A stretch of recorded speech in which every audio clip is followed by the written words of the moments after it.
What is going on, YouTube? Pass the prop. We got an MLB show for you today. We got the Wednesday slate, which means we got every team in action all throughout the day. Join as always by my guy Stu. What's good, man? Yeah, nothing much. Obviously, full MLB today with a little break from NBA playoff action. Had a pretty good night there yesterday, so definitely excited to be back on the show. Obviously, no Memorial Day weekend show, so hope everyone had a great long weekend there. But yeah, excited to obviously be back on video, back on the live, and hopefully get some winning bets today. Maybe a long shot or two, answer some questions, all that kind of stuff. So I'm feeling good and ready to go. Yes, sir. Yes, sir. And as you guys know, I haven't really watched too much NBA, but there's been a lot of good MLB games. Obviously, been keeping track of everything. Obviously, the Brewers at the Cubs right now, so they've gone split first two games. Obviously, I wish I was there to watch some of those in person, but yeah, it's been a good week. Starting out pretty well, and hopefully we can continue that into today. Let's get our recap in here quick, and we'll get through it. I got hooked on this one. They end up scoring 3 runs. They had 2 in the first 2 innings, and then do what the Twins do and stall out. Yeah, it was just I thought this was I was feeling pretty good about it when they had 3 through I think it was 4 innings or 5 innings, and then just kind of fell apart. So there's that. Obviously, I know yours kind of sucked with the injury there. No, this one was pre-injury. We cashed this one. This one was the game before the injury. Oh, nice. Yeah, the injury game, I did lose that bet as well, but we did win this one at plus money. So Lively got the job done for us here. And yeah, if he comes back for this next game, we'll be going right back. But I don't know if he's actually going to come back or not. This was the one that flopped 1-1 for me. Man, out of all the things, Edwards got 3 rebounds like the first half, but PJ has not been able to really land a shot since then. So unfortunately, I believe he went 0 for 5 that night. So got some good volume, split city, but we did cash the plus money one with our guy Lively. Good looks. Obviously, moving us down a little bit on our MLB numbers, moving down a little bit on those. But we got a nice slate today. We both got one spot. My first 1.5 unit in a couple weeks, so looking forward to that. But let's start talking about the slate a little bit, Stu. What game is catching your eye? We got, like I said, we got pretty much every team in action here. Should be a good one. Yeah, I mean, I think for me, the Orioles-Red Sox series, definitely one I was following. Corbin Burns on the mound, obviously always fun. And like I've mentioned a couple of times, got a bunch of Red Sox pitchers on my season-long team. So Cutter is one of those cheap guys that I had it in like all my leagues. So that's obviously something that I'm very much watching out for. So I think when I was scrolling down, I mean, obviously it may not be the best game to bet on in the world, especially if you're a guy that likes hit props like me. Going against Corbin Burns is never something you really want to do. But I do think that should actually be a pretty entertaining game tonight. Yeah, no, that'll be a good series overall. Obviously, a divisional spot. I don't know, man. I like a couple spots here. The late game, Houston versus Seattle in Seattle. I think Verlander gets absolutely pieced. I look at that and I'm like, why is Seattle only minus 112, right? And that's what kind of scares me off a little bit there. But also, I kind of want to watch your team. I want to kind of watch Mackenzie Gore here in this spot against the Braves for no other reason outside of just that matchup. I don't really need to watch. I don't even know who the pitcher is for the Braves, and I don't need to watch the Nationals lineup. But I would like to see Mackenzie Gore go against this Braves team and see how he does because he's obviously been very good this year. But this obviously would be a little bit tougher test than your average, even without Acuna in the line. Yep. And I believe it's one of the Braves' higher prospects making their debut start. It's a tough name, a very long name over there, but I agree. That's going to be a good one for me. Gore worries me, obviously, because he's been killer this year. He's been so good.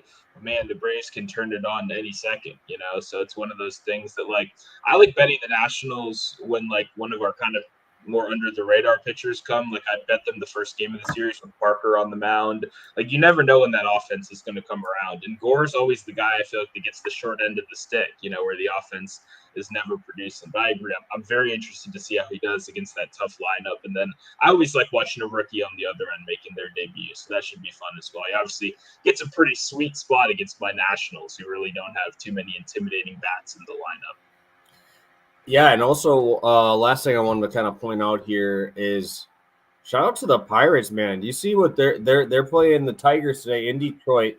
Um, got the doubleheader, but strutting out Jared Jones and Paul Skeens on the same day.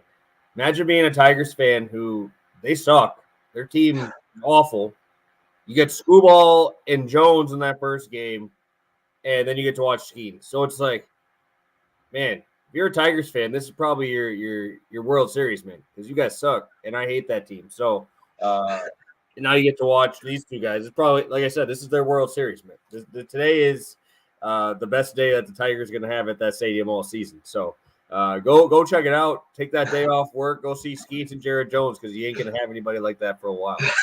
I was gonna say that is kind of a sick idea. If you're in the Detroit area, just go watch some elite pitching down there. Might be, I mean, that is kind of sick. If that was in DC, I'd probably go today. Like I'm in the same boat over here. So honestly, I mean, those didn't make the best game tier list because, like you said, the Tigers are still in both of those games, but should be some good TV for sure. And yeah, if you're in Detroit, get down there. What else do you got? I mean, if you're gonna catch a game this year, it might as well just be a doubleheader and make it today. Yeah, and it's two high-end dudes. Obviously, Jared Jones has been better than advertised so far. But yeah, I think that's funny that like this be the best day of baseball in Detroit probably in the last 5 years, man, for real. So just go check it out. Obviously, having Scooball on the bump too makes it just even better. And obviously, I'll be talking about that game here in a sec. I guess with us only have we don't have NBA to talk about, so we got all MLB. Do you want to? I don't have a long shot today. Do you want to bring back dogs? Do you have a dog that's catching your eye here today before we get into our picks? Ooh, that's a good question. That's a very good question.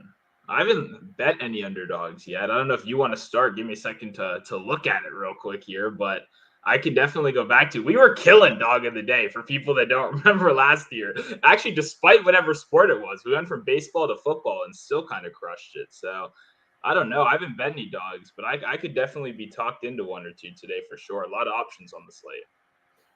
Yeah, I think if I had to choose, I would probably take the Diamondbacks. I kind of like the Diamondbacks at that price. I don't like Ryan Nelson, but you're giving me 115 to 120. I know Dane Dunning's better at home and all that jazz or whatever, but man, dude, I like that Arizona pen now. Ginkel is now the setup guy. Now you have Seawald back. That just makes that bullpen so much better. The Rangers bullpen is just dog shit. And also, that lineup is Corbin Carroll's not been good, but that lineup just gets so much. When they put him back in the leadoff spot, it just gets extended so much. And they have a lot of platoon guys that they're going to use throughout that day. But I don't trust Dane Dunning. Like I looked at his numbers too. His hard hit percentage over 50%. Like that is atrocious. That's bottom 5% in the MLB. His strikeout rate's at 28%, which out of the blue just decides to strike out guys, but the Diamondbacks don't strike out. So it's like, it's a tough matchup. I would definitely take the Diamondbacks. I'll gladly not watch it because I don't think Ryan Nelson's good. But, I mean, who's doing anything on that team outside of Corey Seager? Like, he's literally the only dude doing anything. Like, over the last couple, like, this past week, like, yes, he's been winning games for this team by himself. But I don't trust the rest of this lineup. Nate Lowe's been shit since he's been back. Adolis has been in and out of the lineup. I think that the Diamondbacks better lineup, and I do not want to trust Dane Dunning in any spot here. Yeah, I like that one. For me, I'll go with like the more trappy kind of, honestly, barely even a dog. But I like the Royals today. Ober's never made it out of the fifth against them, 0-3 with 2 no decisions. Lugo, they got obviously he's been their best pitcher, one of the best in the league back on the mound. Got a little 3-game losing streak they're looking to snap right here. The only worry is just like, should they really be like a dog? Like, I don't know. They're also barely a dog at, plus 110, plus 115. But for me, I like a couple Royals. Can talk about a Royal or two in a little bit. I do think that that's not a bad look at all at plus 110. Yeah, Lugo's been good too, man. Lugo's been good. So really good. Now it's just like, how long do you expect it to last? So it's like that's the tough part. Obviously, there's no reason why it shouldn't. He hasn't shown us any reason. He's slowing up. So definitely don't mind that spot either. Let's get to our picks here, Stu. We got 17 of you guys in here live with us in these first couple minutes. Hit that like button. kick it over to you, Sue, to start us off. Sounds good. We're going over to a hit parlay. We got two of the better hitters in the league, Bobby Witt Jr., Freddie Freeman, both to record a hit plus 100 over on FanDuel Sportsbook. We'll start out with Freddie Freeman right here, the guy that has a little bit lower odds, coming in on a little mini 6-game hit streak right here, starting to get things turned around. We were kind of talking about this earlier before the show, and that Freddie isn't having the classical Freddie Freeman, takeover season. But I always do find it funny that we're kind of calling the guy having a shit season. He's in like 275. You know what I mean? Like, I get this Dodgers lineup's amazing. I get even when Freddie isn't doing Freddie things, he can still kind of get us that slap base hit. He's one of those guys, the super low strikeout rate. He's out there to make contact, get on base. We know he can hit at 400 feet, but I always do stress this with the hit parlay guys. You never see me with an Aaron Judge hit parlay, right? Because he's not out there to make contact. He's not out there to, get a base hit or two. He's out there to hit the ball 500 feet, right? And you love having the guy that's just trying to get on base any means necessary. What stuck out to me, though, when I looked at it, is Freddie Freeman's splits against lefties this year are a little bit down, right? In career, he's hit lefties almost better than he has righties, which is a pretty shocking and, huge accomplishment for him. But when you break it down a little bit more, I was a lot less worried when I dived into the advanced stats, especially Peterson first start. It's kind of a loose cannon. You don't know exactly what you're going to get, besides the fact that you can pretty much guarantee he's not going to get super, super deep into this game, right? We know there's going to be like a pitch limit of some sort coming. I believe he threw in the mid-80s in his last rehab start. So he got up there a little bit, but I wouldn't expect him to get through this game. But he's coming to lefties with the fastball, the sinker, and the slider. And the fastball and sinker are combining for over 60% of the pitch mix against lefties. He's just trying to get to that, out pitch right there. But when you look at it and you break it down this season, even with the subpar stats against lefties, still 328 expected batting average against the four-seamer, 349 against the sinker, and then the lowest is 250 against the slider. But obviously that tracks with what we saw last season, 356 XBA against the four-seamer. We saw it 395 against the sinker, and then 295 against the slider. So it all lines up pretty much exactly with what we see in kind of these past couple seasons, where he's obviously really good against these lefty fastballs, and maybe he's not hitting the slider, the curve, the change as well so far this year. But if over 65 to 70% of this pitch mix against lefties is going to be that fastball sinker combination, that's exactly what I want, and that's exactly what Freddie Freeman has been taking care of so far this season. And good history against Peterson as well, kind of limited, 15 at bats, hitting 333 with 2 bombs. We never talk about that stuff too much here, but it is always good to see that he has a little bit of a history against him. And then Bobby Witt, man, on the other side, like I said, he's not really doing as much of the heavy lifting, with Freeman getting better odds than normal. You don't expect to see these guys at plus money very often. But, man, Bobby Witt Jr., talk about a fun baseball savant page. I mean, this is all red. This guy, if he's in any other market, I mean, people are screaming from the rooftops about him. But I think kind of the Kansas City thing kind of helps, downplay these numbers a little bit, because I've been playing his hit as like a parlay piece a lot over these last couple weeks. And it's one of those things that it's never as bad as you think it's going to be, right? Which is something hopefully we can keep taking advantage of for as long as possible. Obviously, Ober, good, or a tougher matchup right here, very strong on the mound. But like I mentioned, one of those guys, surprisingly, 0-3 against the Royals in his career, never made it out of the 5th inning, multiple blow-up starts where he didn't even make it past 3 innings. It is interesting to see when a team has a guy's number, especially Witt in particular, 7 for 13 in their limited at-bats already, 1 bomb, 2 triples in the matchup already. I mean, like I said, this isn't a guy that you have to talk me into too much, but obviously very strong against that fastball slider combination that you're going to be seeing. Also throwing a lot of cutters, surprisingly, to right-handers. You normally see that against lefties a little bit more. 333 against the cutter, 367 against the right-handed cutter so far. So once again, it's one of those things where I like Witt a lot coming into it. The pitch splits match up. The past history matches up way better than I thought it would. It's just two guys that I love backing, and I love getting at plus 100 in a hit parlay. So definitely love taking advantage of this number over on FanDuel. My favorite play of the day so far. Yes, sir. Plus money on those guys is definitely something you want to back. And mine won't be plus money, but it will be my first 1.5 in a while. on the free play market. So I'm going to be going to Tarek Skubal and David Peterson. I'm going to be going to David Peterson, no win. Surprisingly, minus 250. Skubal's the heavier one at minus 300 here. I think this is probably my favorite bet of the day by a significant margin. We could talk about Skubal here a little bit. Let's talk about him. Obviously been phenomenal. You talk about a baseball savant page with Wit. Definitely want to go over to Skubal if you want to look at some red stuff there. Dude just has been awesome. Expected ERAs at 2.4. Hard hit percentage, 29%. That is unbelievable how low that is. 31% K rate, 4% walk rate. Like, this guy has been fantastic, right? Pretty much everything you want in a guy like this when you're wanting to get some strikeouts. Obviously, when we look at him, he's going to have a 5-pitch mix, but pretty much only 4. And all 4 of those, 20% whiff rate or higher. 4-seamer getting 27% is pretty impressive. 44 on the changeup, and that's going to be something important. I'm going to talk about that changeup here in a second because we just got the update for the lineup on the Pirates. I'm pretty sure it's every single guy is a right-handed bat, and I think that's important because when you have a guy like Tarek Skubal who exclusively throws his changeup and his 4-seamer pretty much to righties, he uses the sinker to lefties. That's huge. I want guys throwing 4-seamers, right? I want him throwing a 4-seamer to get swings and misses versus a sinker, right? The sinker is not going to have as much swing and miss because it's not trying to make you swing and miss. It's going to be a little bit slower, have a little bit more movement, but trying to push the ball on the ground, right? So when you go here against these righties and you're going to run up 2 of his top swing and miss pitches, right? That 4-seamer at that 28%, 44% on the changeup.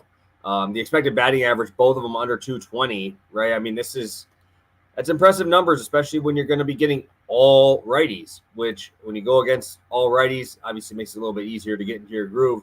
But against righties, he's 2.64 xFIP, 31% K rate.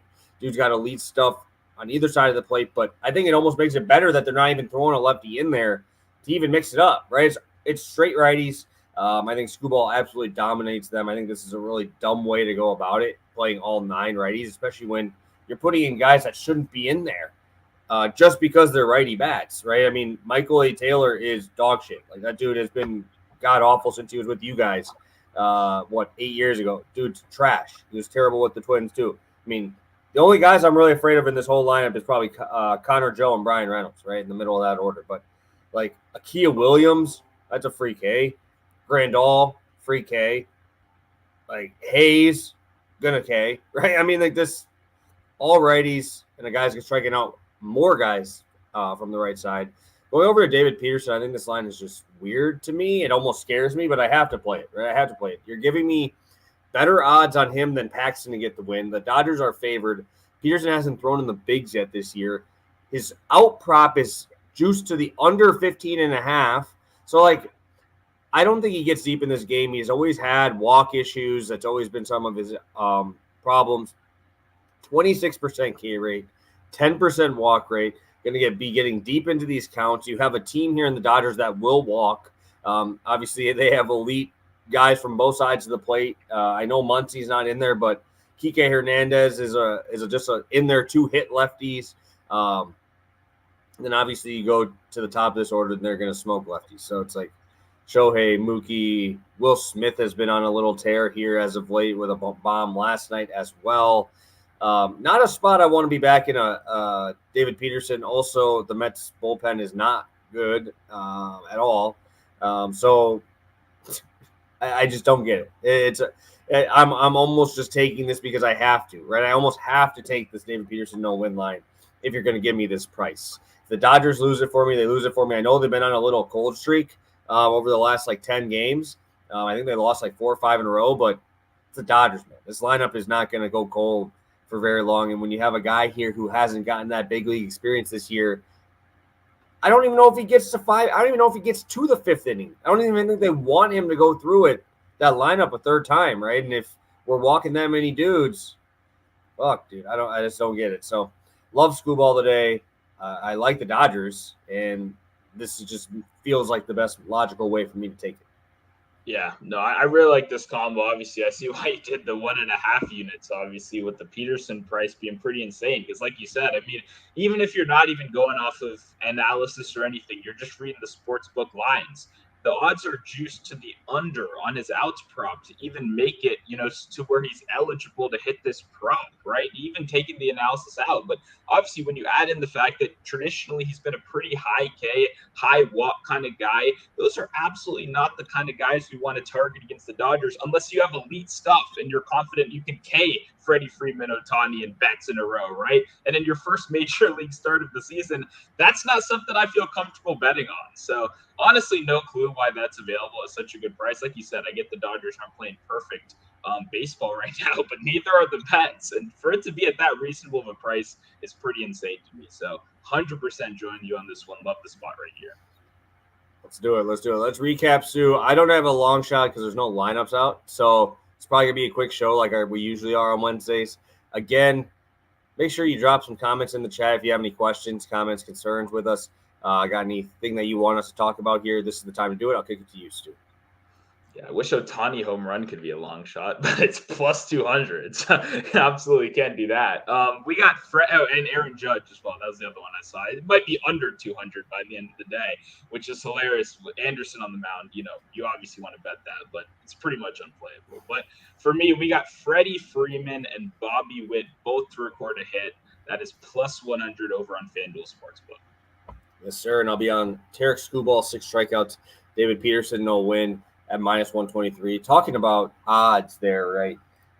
I felt like these books are just like all these home runs, man. They're getting like so low. Like I bet Soto yesterday, felt good about it, hit a bomb. It's only 260. Right? I mean, I'm getting a plus 260. It's just these numbers are just crazy now. Like I feel like the books just have been getting smoked by these crazy long shot ones that they're not giving you the great prices anymore. But man, I looked at it, I'm like, dude, I thought I'd feel a lot better for hitting a home run parlay, and I really didn't because it wasn't that good of odds at all. Like, Judge was like 190 yesterday against Canada. Like, what the hell are we doing here, dude? Yeah, it's one of those things that, like, because for a while, we've had some good success with the home run stuff for the long shots. But, yeah, I'm always now looking in a different direction. I know you've been killing the 2 RBI stuff earlier in the year as, like, a pivot. I used to go to the stolen bases, but they killed the stolen bases before they killed the home runs. I mean, every guy's, like, plus 200 now, no matter how good they are, So as the market moves, we got to adapt as well. But I agree, it's kind of rough right now for a home run batter. That's why I'm trying to adjust my volume elsewhere and have a little less of those home run long shots going forward. Unless you love the spot. Yeah, dude, I haven't bet. Yesterday was my first time betting home runs in a long time. So I feel like you can definitely get better numbers on the RBIs, the alternate overs, alternate unders. Because I mean, if a game gets out of hand, man, they're going to throw some trash cans, bro. Like, they throw it. There's 162 games. They don't care if they lose 1 by 20, right? They don't care. You're down 5 runs.